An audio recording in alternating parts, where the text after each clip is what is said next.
Paramashivoham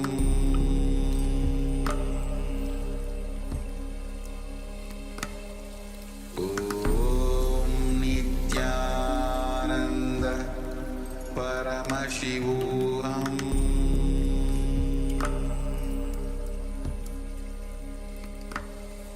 Om Nithyananda Paramashivoham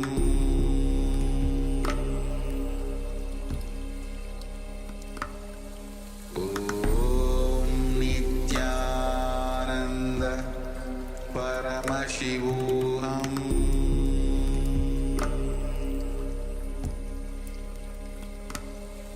Om Nithyananda Paramashivoham Om Nithyananda Paramashivoham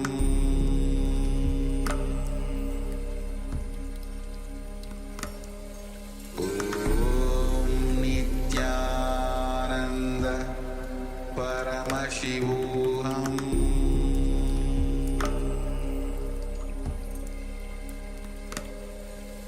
Om Nithyananda Paramashivoham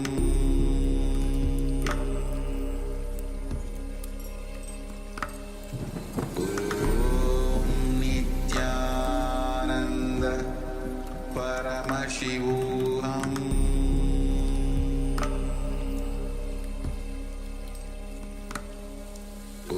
Om Nithyananda Paramashivoham Om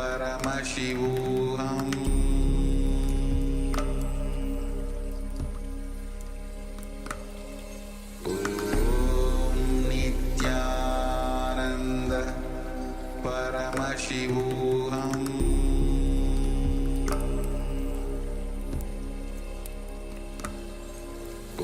Om Nithyananda Paramashivoham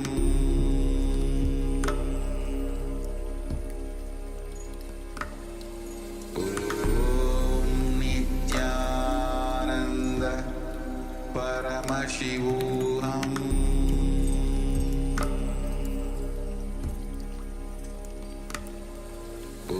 Om Nithyananda Paramashivoham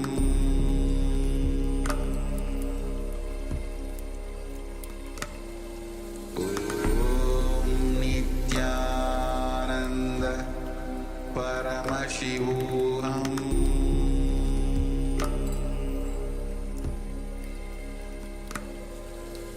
Om Nithyananda Paramashivoham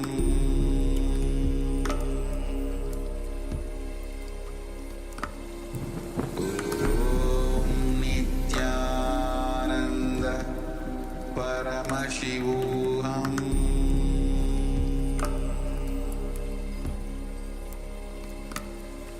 Om Nithyananda Paramashivoham. Yes, Nithyananda, all of you. So you can relax now. Just take a moment and let us share what was revealed to you through the power of third eye. Is Ma Maria, Ma Anandeshwari, Ma Shalichan, Sarmemos, even all the participants with the cameras off. Ma Yogender Shakira, Magdalena, Ma Vida, Zhang Shihao, Zhou Weiping, Gui Zui Singh, all of you, Martin Kanda, let's take a moment and start sharing what was revealed to you. So Ved Acharyas had some items in front of us, so let's take a moment.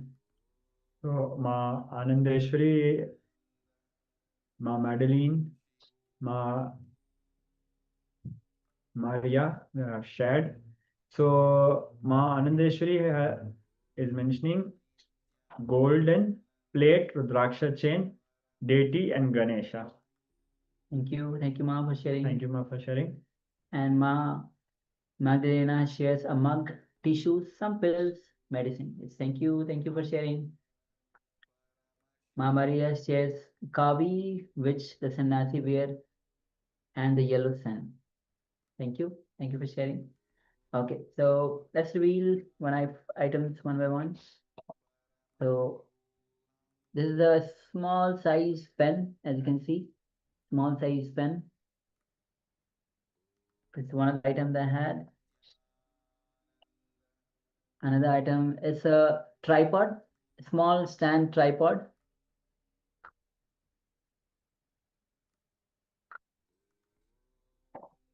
And the another item that I have is a trident with a damru, which represents the Shivas himself. So yes, so a trident, most probably known as the Trishul. So golden plate, Rudraksha, chain deity. So my Rudraksha is Shiva's ornament, and trident is Shiva's one of the most weapon or the ornament itself. So Rudraksha is very much related to it. Golden, yes, this is golden in color. Chain, deity. Trishul itself is as revered as a deity. Trishul itself, every ornament of Shiva is revered as a deity itself. Trishul it's known, very well known, that the trident is worshipped. So trident is a deity itself. Ganesha.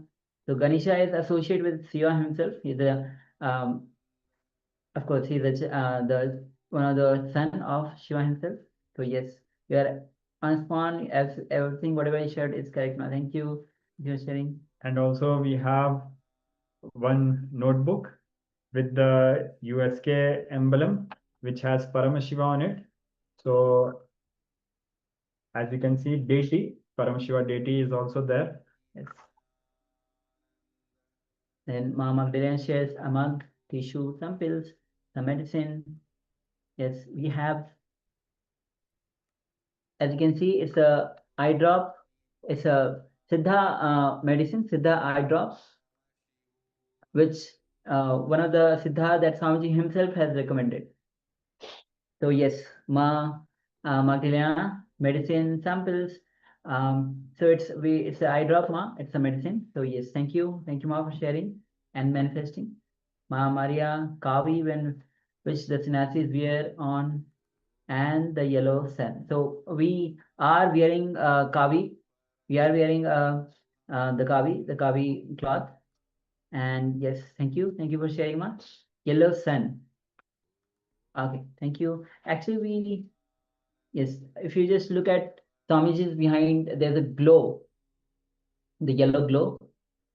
Actually, this side is much visible.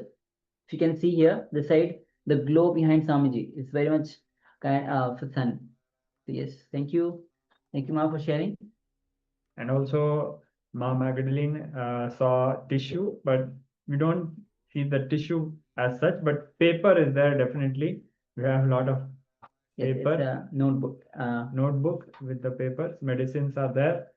And yes. All right. So actually, all of you have successfully manifested this power. So Swamiji is actually flowing through all of you. So this is the power of Swamiji. See, when you allow Swamiji to flow through you, simply you'll be able to manifest the power. And it's not just about seeing the object, what is there. The moment you manifest the power, you break one bondage within you. And the moment you break one bondage within you, you move towards liberation. Liberation itself means when you break the bondage, you are moving towards the liberation. And ultimately having that oneness experience, superconscious breakthrough, the very basis, the very purpose of human existence. All right, so with this, now we'll be moving on with the next revelation by Swamiji, which is going to be on the waking state. So Swamiji has talked about the dream state, physical state, what is the reality versus dream. Now Swamiji will be revealing on the waking state itself. So let's come to the space of listening and let's enter into this revelation by Swamiji.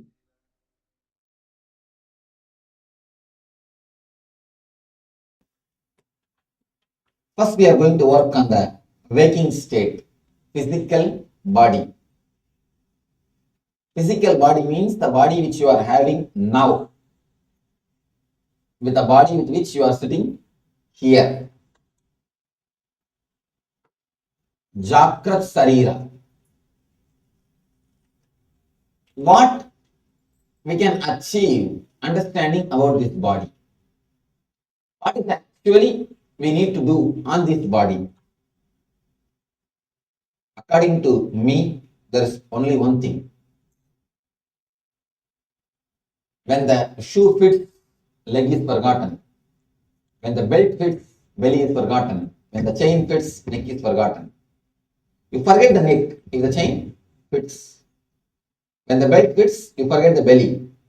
When the shoe fits, you forget the leg. If you are continuously remembering the knee means what it means. You have knee pain. If you are continuously remembering the leg means what? Shoe is hurting. So if you forget the body, if you forget the boundary, you are totally healthy.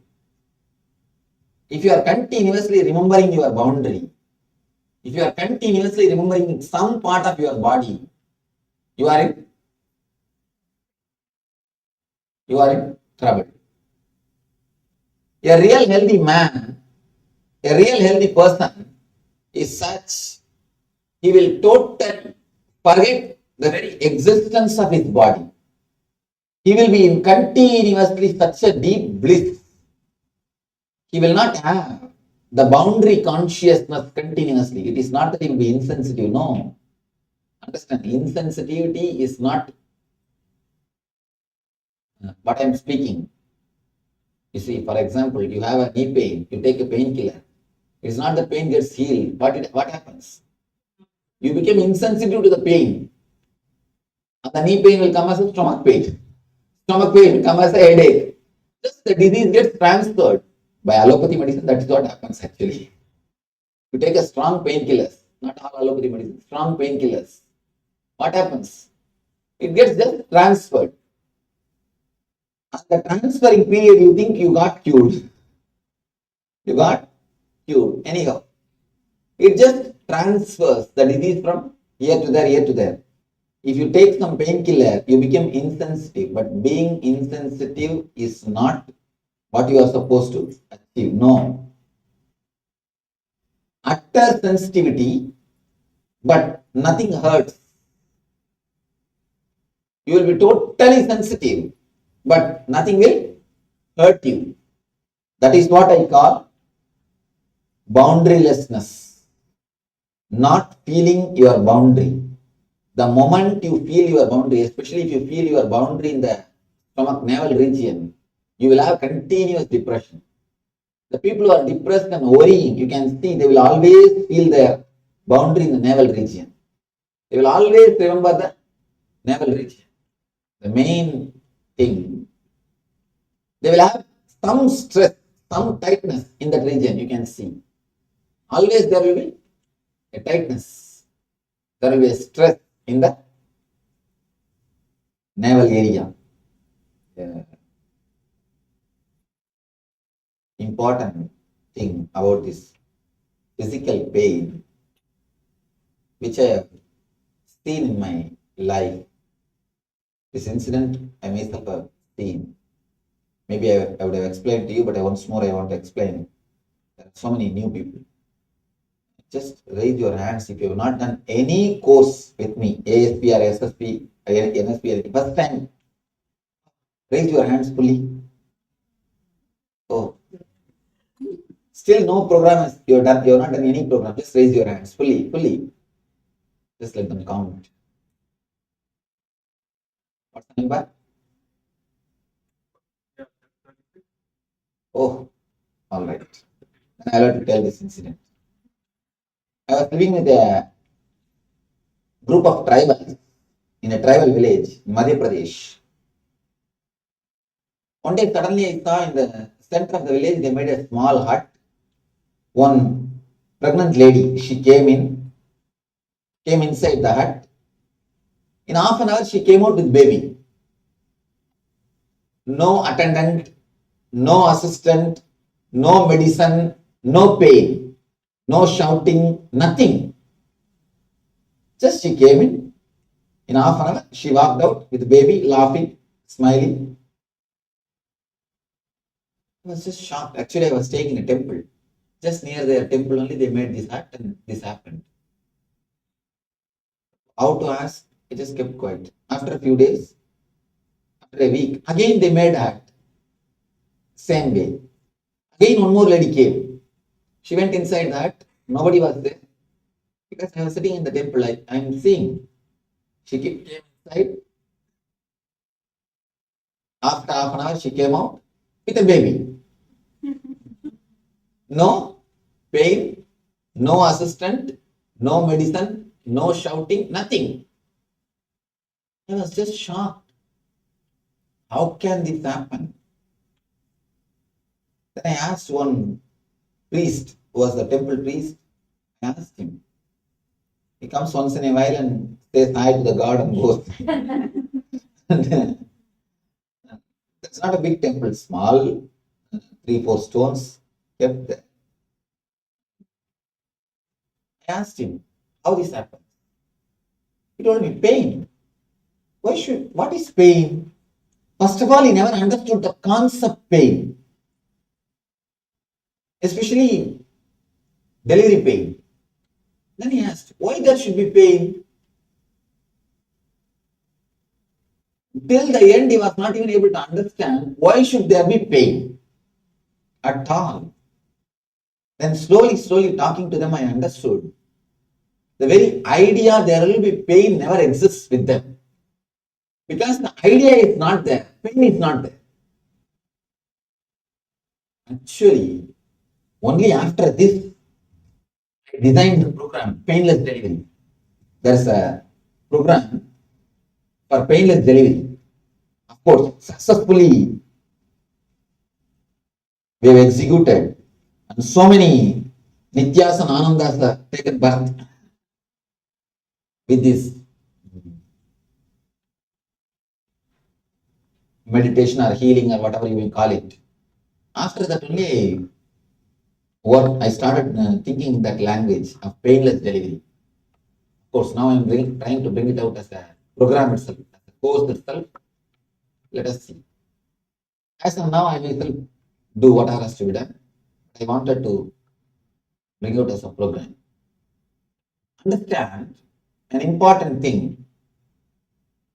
The word pain is the main root and seed for pain. A continuous unconscious repetition of the word pain is the main seed for your pain. Few deep insights. When you grow around the age of 3, you start picking up words from your elders. You start collecting words from your elderly people.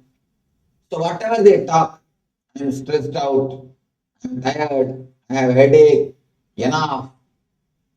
All these words, you pick up from them. You pick up from them, and the same emotion which they show with that word, you try to give meaning to that words, understanding the same emotion. By and by, the time you reach 10 years, you start creating meaning for those words. If I work too much, I am supposed to get stressed out. If somebody shouts at me, I should get depressed. If somebody scolds me, I should feel irritated. If this is told towards me, I should be stressed out. You design all these things. You make a clear program. Understand, your mind is a simple computer program. Nothing else. Simple computer program. You just program it. But the problem is you do it with so much unconsciousness. And you get the input from all the unconscious sources. Neither they know how much they are hurting you, nor you know how much you are hurting yourself by taking all these words. By the time you come to the age 14, you are totally equipped with all the words pain, I'm stressed out, I have problem. In America, more words. At least with Indian kids, all these words are not, they don't learn very easily. They don't hear so easily. And the words are very less. Yes, so many different kinds of words. And you start using it. You give meaning to it. When you start using it, naturally you have that experience. When you experience, you confirm it again, start using more. When you use more, experience becomes more solid. Then again it becomes more deeper. The rut continues, which never ends. That's why now I'm trying to bring up few children, few kids, the ashrammates kids. I'm trying to bring them up. They should never hear the word I'm stressed out. They should never hear the word I'm depressed. They should never hear the word I'm disturbed. They should never hear the word pain. Now I'm trying to work, trying to do a research. Below 14, they will just live around me. Actually, when they live around me, all these words have no meaning. And even the idea that we can work only 10 hours, 7 hours, all these things are just ideas. Just simple words and ideas, which you record in your system. Now I'm trying to work. You'll be surprised. Just in last 1 month, we did a small, I was just allowing those kids to be around me when I was in India. One of our Ashramite's daughter. Here, only just two tables she will never be able to memorize. How many years she took?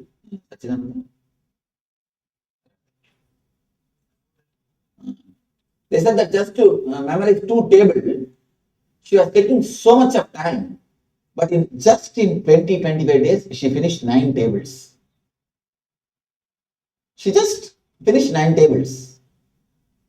The mind, because the pressure is removed, and these words, unnecessary input is not given.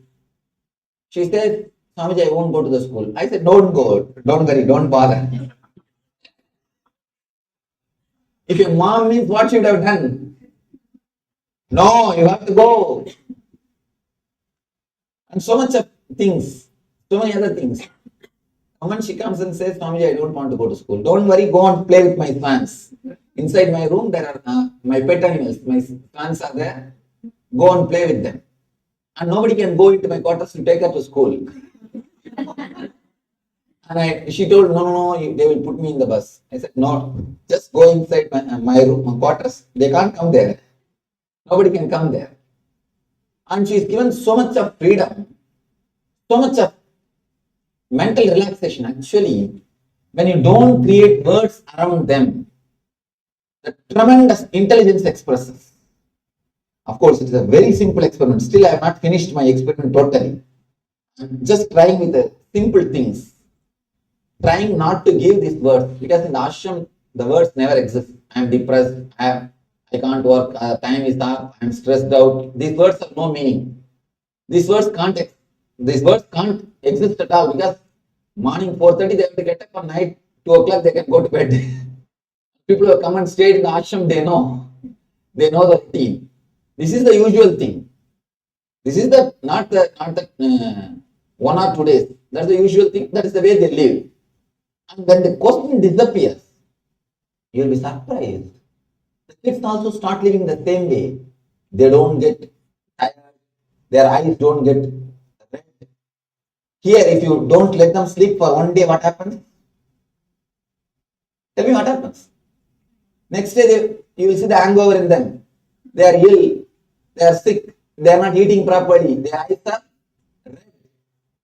Because the mind, the words which you put inside, the mental setup which you create is such, naturally any small thing, immediately their body will respond only for their mental setup, only for their programming. The program what you do to yourself plays a major role in your physical body. Understand? The mental programming plays a major role on your physical body. The word pain, the word that I'm stressed, these words play a major role on your physical pain. I don't say if you break your leg, you will not have pain. But at least 80% of your pains, the pains is created from inside. You see, all of you don't get pain only by breaking your leg or head. No. You simply get pains from inside. The pains comes from outside is very rare. Most of your pain, I can say at least 80% of your pain is from inside. It comes from inside. You suddenly get headache, you suddenly get knee pain, you suddenly get back pain. Not from any physical reason. One important thing you can understand, even if you don't do any physical work, just sit and think about something and get stressed out, you will have shoulder pain. You will have shoulder pain. You don't have to do any physical work. Just think and get stressed out. You will have shoulder pain. Am I right? You can see it in your experience. Any English words you are not able to understand? What is the question? If she had had that experience. You will have the shoulder pain. The words which you use towards yourself plays an important and major role. One more thing, let me explain one of my experience about the pain. Somebody asked Ramana Maharshi, he had a cancer. They asked him, do you have pain? He says, there is a pain, but there is no suffering. When there is no suffering, even the word pain has no meaning. Let me tell you what happened in my own body. Once after enlightenment, this happened after enlightenment. I put my hand in the car door. And not only it got stuck, I did not even shout. I slowly opened the car, opened the gate and took my hand out. It is just, we can see it is becoming slowly bigger and bigger and bigger. The finger is becoming bigger and bigger and bigger. People are running to get medicine, this, that, everything. Wait, relax. I saw very clearly from the navel, energy being supplied to that area. Like a gush, energy is moving. From here it is just coming up. It's moving through the shoulder. It is coming. It is being supplied to the hand. Just flooded. The energy is getting flooded. When the energy is getting flooded, the traffic jam happens actually. The all other energy routes are stopped. Emergency. It's like just like emergency. Where ambulance comes, what do? You all give way. Just like the other usual activities, which is supposed to be done by other fingers, all those things are stopped, black. And just only this energy, the emergency ambulance goes there. I was seeing very clearly the energy flow. Then I understood this is what you call it as pain. This is what you name it as pain.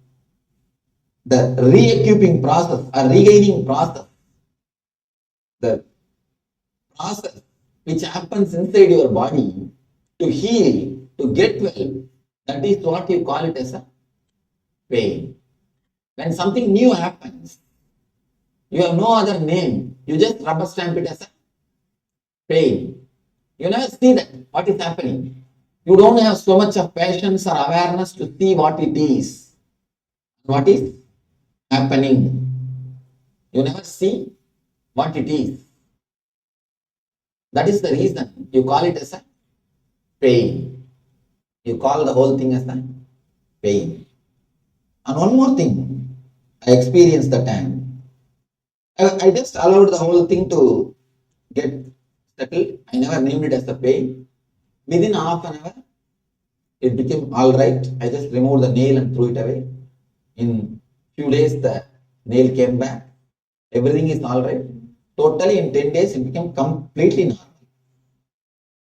But the moment you rubber stamp it as a pain, you stop the healing process. Understand? The moment you make anything negative, you make anything as a negative thing, you resist that process. The moment you think something is a pain, you try your best to increase the pain, to extend the pain. The more you think it is pain, the more you worry it is pain, the more you label it is a suffering, the more you extend the pain and the suffering in your life. The more you think, the more you extend. You interfere in the whole process. You never live or you never feel, you never be, you never behave in a sensitive way to your body. You are very abrupt. It's like you never analyze the case. You just give a stay. In Indian courts, there is a method called stay order. Do you know about it? They don't even inquire, because to inquire who is right and who is wrong will take 30 years. By the time both parties will die. And that is different. Not only ex party, they will expire. That is different. Let me tell a small story about Indian judgment. One small story. I think we'll have to do something. Krishna. Better you get that mic. No, next time. Because anyhow I'm going to come again.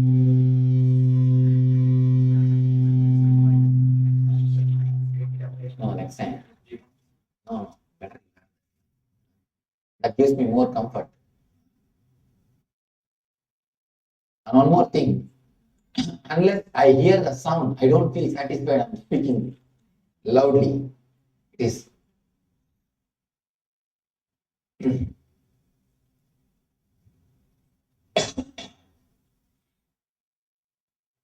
Especially when people sleep, I increase the voice. Increase the volume.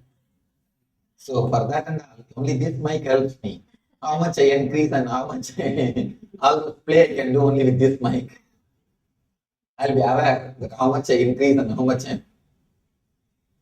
Oh, it is not an easy joke to make people sit without sleeping. That needs separately some special energy. Anyhow, let me tell a story about this Indian judgment. There was a problem in Kailasa in South India. South India, there is a temple. The problem is the temple was presented by a devotee, a new elephant. And a devotee presented a new elephant to the temple. The priests are all Vadakale. Vadakale means one special kind of that. Now I have to explain the whole thing. In the Vaishnavism, in the Vishnu devotees, there is a two sect. The person who puts like a U, that Mudra they wear on the forehead, they put like a U. There is another group, they put like a no, yes, three lines, three straight lines. Three straight line. There's a two group. 3-line group and U group. U and 3-line group. The problem is the temple trustees are all U-line group. And priests are all 3-line group. When the element was donated to the temple, priest said, no, only 3 lines should be used. And trustee said, no, only U line should be used. On the elephant, to put on the elephant. Then they were not able to come to a conclusion. Finally, they went to court. And don't start laughing. Now there is another story. Still story is not started.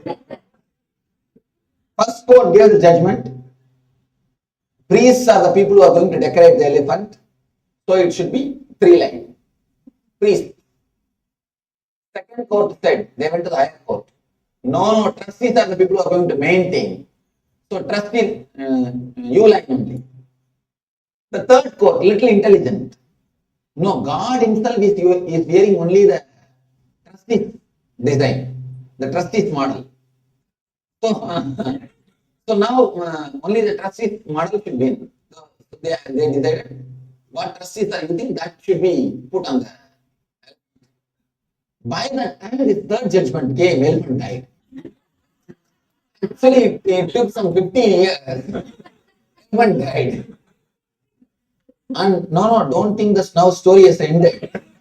Only elephant has ended, not the story. Then came the next elephant. Second elephant. The trustees have now declared, see, already judgment came. Now let us put our symbol what the judgment has come. The priests are arguing, no, judgment is for that elephant. This elephant. So judgment says very clearly, judgment mentions the name of that elephant.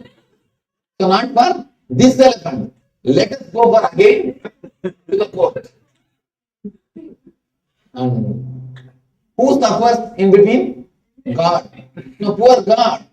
Because devotees wanted the God should come on the elephant. And finally God is going every day by walk. And still now the problem is not solved. I wanted you to know. Till now the problem is not solved. Till now the problem is not ended. Anyhow, there is a thing called, they take too much of time to guess, to understand who is right and who is wrong. So there is a thing called stay order. Whatever is as it is, it should be. No analysis. It's just an instant stay order. Just like that. Whenever there is some process happens inside your body, you never analyze it. You just give a stay order. And you name it pain. And the moment you give a stay order, naturally you resist the usual healing process. First thing, how you resist usual healing process. Next thing, how to increase the inner intelligence is the main thing you need to understand. Any pain, whenever you feel next time, never name it as a pain.